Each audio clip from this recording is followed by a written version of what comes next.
completely different, unsupervised is completely different. Okay, and their goal is also different. If you want to predict something, then go for supervised.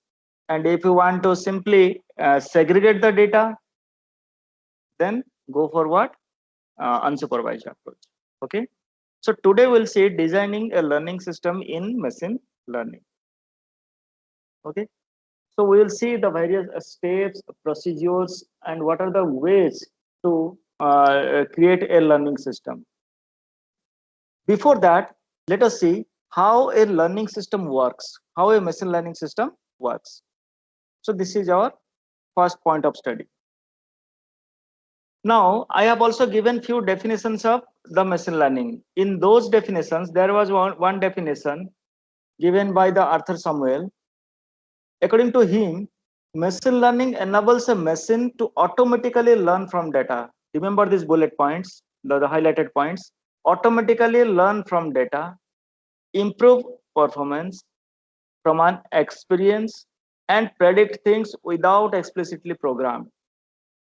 So from this definition, we have identified few points. These points are is learning from data. Okay. So like the machine always learns from the data. So this is the first minimum criteria in a machine learning system. Okay. Then next is continuously it improve the performance. So first it learn, then it classify. Okay. So during the learning process, it learns from the data, right? Then after the during the classification, it try to improve its performance. Before each classification occurs, okay, before each prediction occurs, in the training process itself, the machine learner improve the performance of the machine, and how it happens that we'll see. It improve the performance of the machine. Then from an experience, here experience is nothing but the data itself. Experience means the duration of learning the data. Okay, and predict things without explicitly programmed. Then the final task of the machine learner is basically what? It should predict something. Okay, and without explicitly writing any programs on that, right?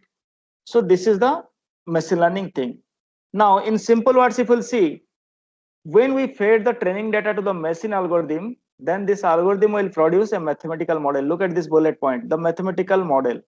Okay, so like say for example, a system is there, you are providing certain data to the system. Okay, now using that data, what the system will do? System will first build a mathematical model, and that model is responsible for predicting something. Okay, so you have XYZ data, and your system will learn the XYZ data, and it may predict something. Its target is to predict something. So to predict something, the system has to create a mathematical model. Remember this thing. This is what I said. With the help of the mathematical model, the machine will make a prediction. And once you are able to predict something, then you can take a decision. So these are the step-by-step chronological order of the machine learning. First, you have the data. You will create one mathematical model. Then using the mathematical model, you will predict something. Then based on the prediction, you will take the decision whether you should continue with this process or you will go for some alternate process. Okay, so this is the decision making process in the case of the machine learning. Now, during the training time, what happens? Go to the last line. During the training time, what happens? The more machine will work with it, the more it will get experience. And the more it will get experience, the more efficient result it produced. Look at a little baby. Now you are providing few kinds of fruits to a baby, but the baby doesn't know, okay, like what kind of fruits is this.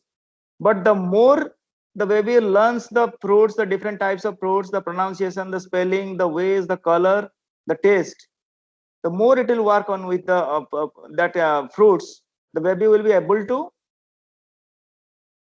the baby will be experienced, and the more the baby will experience, then the better result you will get. The better result is means basically what? The baby is able to say like, okay, so this is apple, this is banana, this is orange. So it will be able to identify the difference. Just like the baby, your system, the more it will work on the data, the more it will get experience. And the more it will get experience, then the more quickly and the more accurately the system will predict the incoming data. The system will predict the incoming data for a proper output. Okay. So this is the machine learning. Now,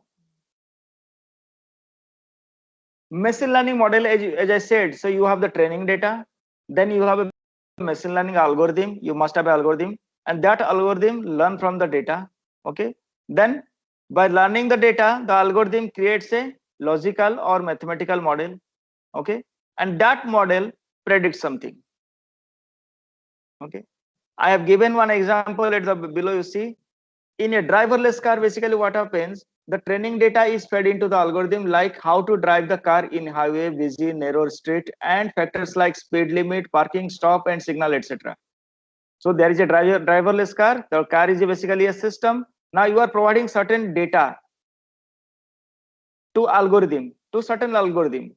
There is some algorithm, you are providing certain data to those algorithm, and the data is all about how to drive the car in a highway, in a busy, in a narrow street, and other factors like the speed limit, parking, stop, and signal, etc.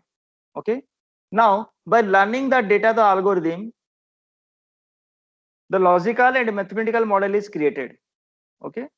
Now once the model is created, the car will work according to the logical model. The car will work according to the logical model. Now in reality, whenever a banking will come in a road, banking of tracks, now what will happen, the car will take the automatically either the right turn or the left turn based on the banks, because it learns from the data. Now how accurate will the car will run in a road? It entirely depends on how much it learn from the underlying data. So that is what I said at the last line. Also, the more data the data is fed to the system, the more efficient output is produced. Okay. So the main task is basically the learning from the data, and that has to be continuously keep on increasing. This algorithm which is over here, that is keep on learning from the data during the detection process or the prediction process. Now let us see how to design a machine learning system and what are the factors that affects the machine learning system. Now, according to a popular data scientist, a computer program is said to be learning from experience. Okay, a computer program is said to be learning from experience. Here, E denoted as learning from experience with respect to some task T. Thus, the performance measure P is the performance of the task T, which is measured by P, and it improves with experience E. Go through these points once more. Like you will have a learning machine, but it will learn from experience, or it will learn from data. Experience means basically the data. Learning from the data is denoted as E. Okay, denoted as E with respect to some task, and there is some task. The machine has to perform certain task, that is T. But now, how you will measure the performance of the machine, whether the machine is performing perfectly fine, or whether the system is performing in a moderate way, whether the system is performing in a worst way. So there is some performance measurement, okay, for that machine. So let us say that performance measurement is P, and this performance measurement P is the output of the task T. The task T which is being performed by whom? The machine, which is being performed by the machine. And this performance P will improve with the experience E. This thing, learning from experience. More the experience, the better performance you will get. The better performance we will get. So E is directly proportional to what? P. So if you will increase the value of E, like the experience amount, the amount of experience, okay, for the same task T, so the performance for the task T will be increased according to the increment of what? Experience. Okay. I have given one example in a spam email detection. Say suppose there is a program to detect the spam emails. A lot of emails are coming to the user system daily to your inbox, but out of those emails, some emails are automatically moved to the spam folder, isn't it? Some emails are automatically sent to the promotion folder, and some emails are automatically sent to the updates folders. Have you ever seen this thing? So emails are automatically classified, means during the arrival, the system itself identifies what kind of email is this. If it is a spam mail, so it will immediately move to the spam folder. And if it is a mail related to some social networking sites, so then it will be goes to the promotion folder, right? So it automatically classifies. So now during this classification process, let us see the task is basically T, which indicates to classify mails into spam or not spam. Target is to classify the mails into spam or not spam. So now this task is denoted as what? T. Okay. Now there is certain performance measure. How quickly and the how better way the system is able to identify whether it is a spam or whether it is a not spam. Okay. So total percent of mails classified as being spam or not spam. Okay. So that percentage is known as what? P. So that is the performance measure basically P. Now experience E. Set of mails with label spam. Okay. So now once you have identified some emails as the spam, so that becomes an experience. So the system will use that spam emails again to learn any future emails. So suppose one email A will come to the system will identify it as spam. Okay. So now this spam becomes what? E. The set of E means experience. So now using this spam emails, the system will be able to identify whether I should allow the similar kind of emails in future, or should I block the similar kind of emails in future and move it to the spam. So the system defines or the designs are automatically. Please go through this notation and remember these notations, because these are going to be used frequently in near future. Okay. Tasks are always denoted by T. Performance measures are always denoted by the P. Experience is denoted by E. You may get one question in the examination like, what is the relationship between the task and an experience in a machine learning environment? Who will say? What is the relationship between the task and experience? More the tax, more the experience, directly proportional. Exactly. So T is directly proportional to the E. So now designing a system goes through these following steps. First is you have to design or you have to choose a training experience. You should have a training experience or training data, you can say. First you have to choose certain kind of training data. Then once you have the training data, the next task is what? Choosing the target function or the function using which you will build a model out of the training data. The next step is what? Choosing a target function, like the function on which you will create a model out of the training data. Now choosing a representation of the target function. Okay. Now choosing the function of approximation and the final design.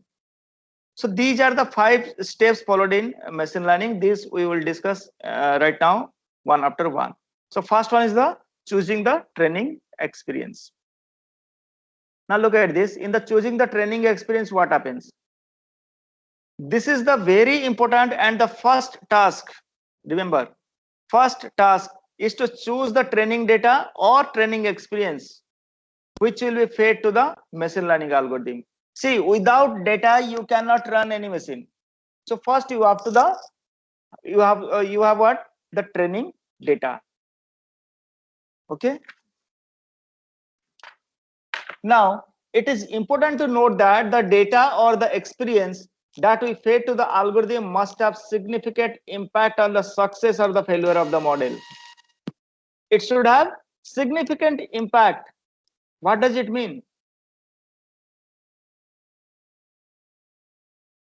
It is important to note that the data or the experience that we feed to an algorithm must have a significant impact on the success or failure of data. I will show you one example.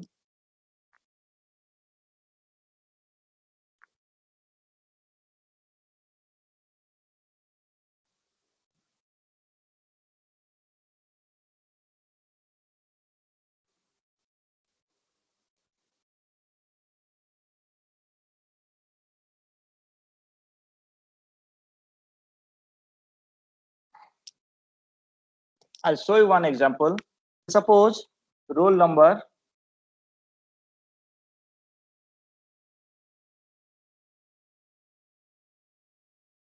is here. Okay.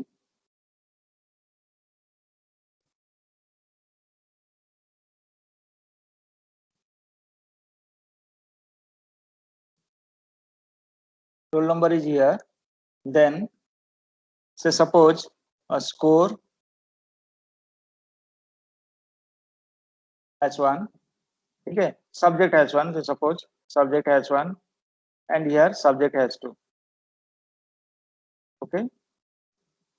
Total. Okay. Division. So now what happens? Roll number I am telling 1, say 2, and 3, say suppose 2, 3. I have this roll number up to, say suppose 100 students. Let us make it 100 students.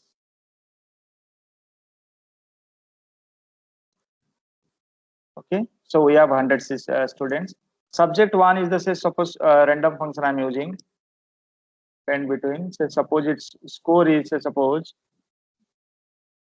out of 100, the score is, say suppose 20, 11 to 99.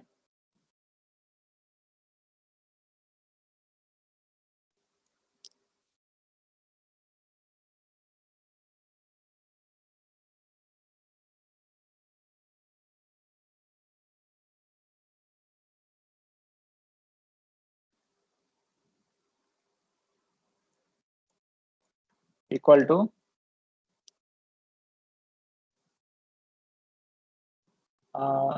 to say suppose some. Okay, now let us have only one subject. Let us have only one subject, and here the division is basically, say suppose equal to, if this thing it is value greater than 90. Okay, greater than 90, then what I am doing, I am printing it as the, suppose S grade. Okay. If again G4, this is greater than say suppose like greater than 80. So what I am doing over here, suppose A grade. Okay. Then if this again greater than 70, what I am doing out here, B grade. Okay. If it is this greater than 60, what I am doing basically, suppose C grade.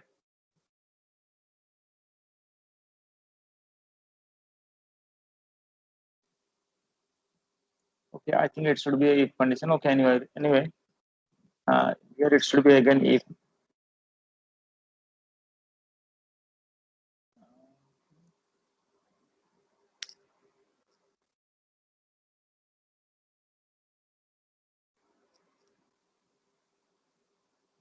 I have to write it again from the beginning. Equal to if this thing is greater than 90, then s, okay, s grade. Then if this thing greater than 80, then it is a grade, comma, if 70, comma, if this is greater than 60, comma, if this is greater than 50, comma, d, if greater than, if this is greater than 40, comma, say suppose p, then comma, f.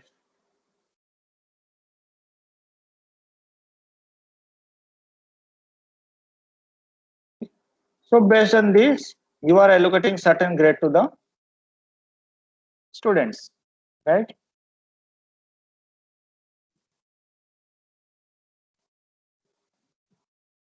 Okay. So you are allocating certain grade to the students. Now, what it said basically, the very important and the first task is to choose the training data or the training experience, which will be fed to the machine learning algorithm. Okay. It is important to note that the data or the experience that we fed to the algorithm must have the significant impact on the success or the failure of the model. Means basically, out of the entire data, you will choose a subset of data, or we can call it as a sample. We will choose a sample for the training purpose, right? Out of this data, some data will be the training data and some data will be the testing data to test whether your model is working perfectly fine or not. Okay. So now if we'll feed all the data as the training data, then what else data is left to further testing? Nothing is there. So therefore, if you have a data set, or if you have a data, then what you have to do is you have to divide the data into the training data and the testing data. So using the training data, you will train the model or the system, and using the testing data, you will test the system whether your system is giving the perfect output or not. Am I right? So now what you will do, you will randomly choose, say suppose, this amount of data as the training data.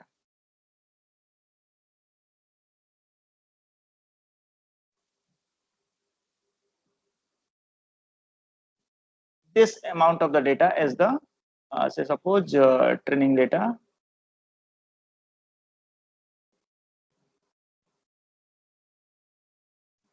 Just a minute.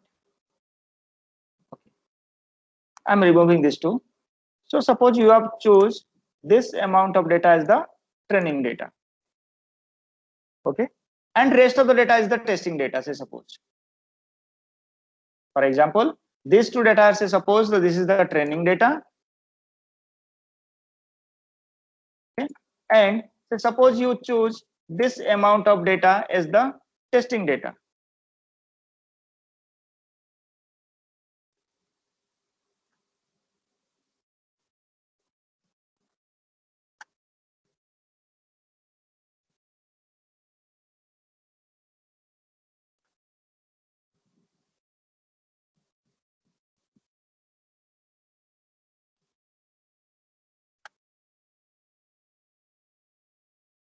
So using this training data, what you will do, you will train the model. Okay. Now using this testing data, what you will do, you will test the model, like whether your model or the data mining classifier or whatever the machine learning classifier, whether it is giving a correct output or not. Okay.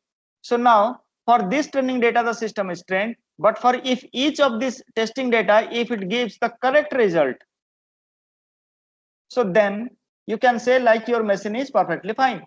So now suppose for this data, if the system, if this model which is trained on this training data, if it returns the division E or the grade E, then you can say, okay, so initially it was E and the machine also detects E. So my system is 100% correct. Okay. Then you have this data and you send this data to the system and the system returns what? F. Originally it was F and the system also returned F. Okay, my system is what? 100% correct. You are telling like my system is 100% correct because I have sent two cases and for the two cases the system is returning the correct value. Now suppose for this you send some data.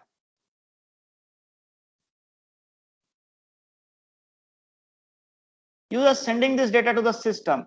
Now the system will check this data and checking the system will return B. By checking the data, the system will return what? B. Or the system will return what? D. Suppose the system will return D. Okay. And the system, because the system is unable to identify this thing, this instance or this, you can say this row, the system is unable to identify this row. And so suppose unfortunately the system returns what? D.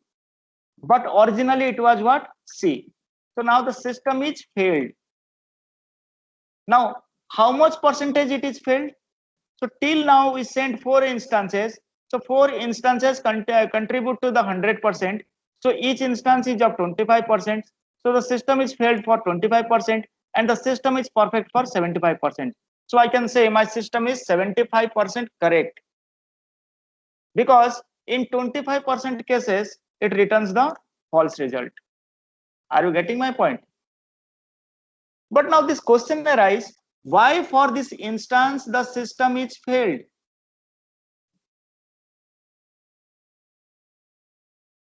Why for this instance the system is failed? Originally it was C, but when I sent this 31 and 61 to this model, the model returns it is D, not C. Why the system is failed in this case? It is because the training data on which the system has been built upon, the training data does not contain any instance for C. तो इसमें भी C का भी तो कोई एक instance होना पड़ेगा. से for example if I will send these two instances to the machine and if I will train the machine again and if I will send this instance for the testing, the system will return C. System will return C because it has some similar kind of instances over there. Are you getting my point?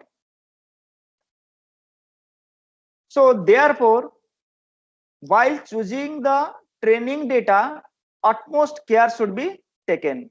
This is what it is said. It is important to note that the data or the experience that we fed into the algorithm must have a significant impact on the success or the failure of the model.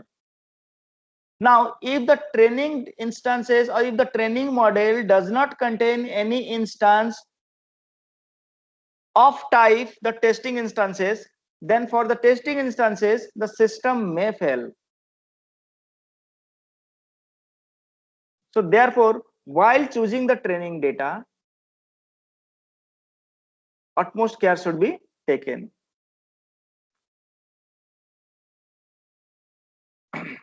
Now, while choosing the training experience, so these are the following attributes that impact the success or the failure of the data. What are those attributes? The first attribute is the training experience will be able to provide direct or indirect feedback regarding the choices. For example, look at this example. While playing a chess game, have you ever played a chess game? Chess? किसी ने खेला है chess? Yes, sir. Okay. So while playing chess, the training data will provide feedback to itself. Like instead of this move, if this is chosen, the chances of success is increases. So like if you see a chessboard, in a chessboard, what happens? There are certain probabilities or certain ways to take a move, to take a move. So suppose if there are 8 soldiers, okay, so these 8 soldiers will have 8 different combinations of the move, isn't it? So now out of these 8 move, there is one optimum move or the best move, okay. But now if you do not have these 8 soldiers in proper places, and if you do not have the adequate data regarding this, then the artificial system or the knowledge system cannot take a decision or the wise decision where it should move. Now while playing the chess game, you think yourself as a machine. First time क्या करते हो जब नया नया खेलते हो? First एक soldier move कर दिया, अब सामने वाला आके सोल्जर को मार दिया, फिर और एक मूव कर दिया, कुछ जीत गया तो जीत गया, नहीं तो हार गया तो हार गया. But now after playing 1 time or 2 time or 3 times or 4 times, then you are able to learn ki, okay, so like this should be the proper move. This is the I should not move this soldier in this direction, isn't it? Same happens in any video game. First हारते हो, but उसके बाद धीरे धीरे सीख जाते हो, है कि नहीं? So now what happens? During using the past data, your past experience, you are able to learn, and similarly the system will also learn using the data. The more data you feed into the system will learn wisely, okay. So the first attribute it said is like the training data or the experience will be able to provide direct or indirect feedback regarding the choices. Means what move it should take in, and in which direction the system should go, and in which direction the system should predict. It entirely depends on the feedback that the system receives from the data. See, machine learning is basically a circular process. You have the data, system is trained, then predict, you are getting the output. Now from the output, again the system learn. If it is correct, then the system will do nothing. And if it is false, then the system will update its model. Okay, so I predicted it as a correct, but this is false. So next time if this kind of instance I will come, I will predict it as the false. The system keep on learning. So there must be a direct or indirect feedback. Next is second important attribute is the degree to which the learner will control the sequence of training example. This should be, you should remember. Second attribute is what? Degree to which the learner will control the sequence of training example. So now your model or a model have a lot of training sets, or you can say the training instances, training data. Now up to what extent the system will control those training instances? This is a very important factor that defines the success or failure of a system. So for example, when training data is fed to a machine, then at the time accuracy is very less, but when it gains experience while playing again and again with itself or opponent, the machine algorithm will get feedback and control the chess game accordingly, okay. So first, initially a system doesn't have control on the training samples. It simply get trained and predict something. And if it is false, then it updates the training data and takes the control of it. Then it understands, okay, if this kind of data will come, I will predict this. Okay. Then next time, if another data will come and if it is not able to predict the data, then it will again update the training module and take control of it, and so on. And slowly, the system start controlling the training data. The more the system is older, the more robust is the system is, and the more the system is able to control the training data. Am I clear to all of you? Yes, sir. The next another factor that depends upon the success or the failure of the attributes. Success and failure of the machine learning model is the basically what? How it will represent the distribution of example over which performance will be measured. Distribution of the example. Distribution of example means in what order the data will be sent to the training model. In what order the data will be goes to the training model. Whether you will send a random data to the training model, whether you will send some sequential data to the training model, that also defines the success and failure of the system. So for example, if a machine learning algorithm will get experience with going through a number of different cases and different examples, thus machine learning algorithm will get more and more experience by passing through more and more examples, and hence its performance will increase. So what it said basically at the first point, it will represent the distribution of examples over which performance will be measured. Like if you have certain kind of training instances, say suppose x1, x2, x3, x5 and up to the say suppose x9. Okay, now you are sending this training data in the same order as it is coming to the system. Now at certain point of time, if your system fails to detect or predict some instances, then you just change the order. You just change the order of the training instance. Then again you verify whether you are getting the similar output or not. Okay, so now if you are not getting, then what you can do is, another approach is, what you can do is you fetch the output, the correct output, add it to the training set and train the model again. Okay, so it must define what, like the distribution of the examples, or the distribution examples means the instances, the data basically. The distribution of the data is also defines the failure and the success of the machine learning algorithm. First is the direct or indirect feedback. This is one attribute. Second is degree to which the learner will control. Third is distribution of examples. Okay, so these are the three factors that identifies the like the success of the machine learning model. So this is the one this thing what you can say, one approach. Like so suppose out of these 5 steps, this is the first step of the what, designing the machine learning model. The second step is basically what, choosing the target function. We'll discuss this function, about this function in the next class. We'll also discuss some kind of mathematical model also, choosing the target function. But have you all understand about the training experience, choosing the right training experience? Hello? Yes, sir. Yes. Yes, sir. I'll also update these notes into the screen, this thing team itself. Let me take the attendance. 20 present today, 19. Okay, all of you can exit right now.